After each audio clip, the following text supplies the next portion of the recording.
Johnson & Johnson has applied for emergency authorization from the FDA for a new COVID-19 vaccine. Now, if green-lighted, it would be the third approved vaccine in the U.S., joining Pfizer and Moderna. Joining me now to discuss the differences in the vaccines is the director of the U.S. COVID-19 response team, Dr. Stephanie Mayfield. Now, Dr. Mayfield, first, thank you for joining us. What happens if someone has the virus, is asymptomatic, and gets vaccinated? What's the impact? If someone has the virus and they're asymptomatic and they get the vaccine, then it's almost like any other virus. When you get a vaccine, you're sick at the time you get it, you're not going to see that type of immunity. So you may become, you could become ill or you may not. We know that 50% of people who get the virus are asymptomatic, but they're sharing it with maybe 40% of the people. The vaccine will not give you the virus. That's the important point to make. If you're sick when you go get a vaccine, then sure, you may have some symptoms, but it's important to stress that a vaccine does not give you the virus. So do you recommend that people get tested prior to being vaccinated? No, that is not the recommendation at this time. If you are infectious, then your provider may tell you to wait before you get the vaccine. But if you are asymptomatic and you haven't been tested, you need to get the vaccine. The only way you know if you've been asymptomatic, you know that for sure if you get tested, but it is not recommended that everyone get a test before they go get the vaccine. And again, what I want to stress is that the vaccine itself will not give you the virus. So glad that you stressed that. Now, the Johnson & Johnson vaccine is 66% effective. How does it compare to the other vaccines already on the market?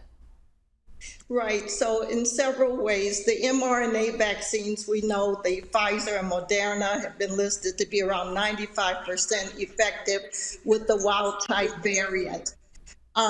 So the Johnson & Johnson has an advantage, a one shot and refrigerated, and doesn't require the intense level of refrigeration that Pfizer and Moderna carry. Of course, we're watching these variants very closely, and the vaccines may need to be tweaked to adjust to the variants that we're seeing. But right now, we want people to get vaccinated. We want you to continue to wear your mask and watch your distance and keep hygiene so we can finally get this under control. I'm glad you touched on the fact that this Johnson & Johnson vaccine does not need to be vaccinated, but do you feel, if approved, that it would help speed up vaccinations, especially in Black communities?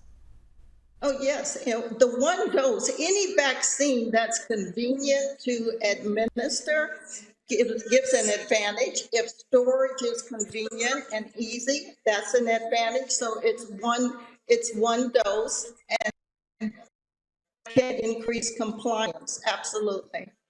And I guess my last question for you, because we do have to wrap, how do we get the vaccine into the arms of more Black people? Yes, so awareness, being candid, understanding the history, the medical history, the disparities in our community have existed, meeting us where we are and noting all the, not trying to wash over disparities that have happened, and then let people know this is the best we have at this time. We can't keep losing 450,000 people in a year. This is not tenable, and this is the best we have at this time. And we want people to get vaccinated, continue to wear their mask, watch your distance, wash your hands, and help us get this under control so we can get some semblance of normal again. Dr. Stephanie Mayfield Gibson, you hit the nail right on the head. These numbers are people with families. Thank you so much for joining us today. Thank you for having me.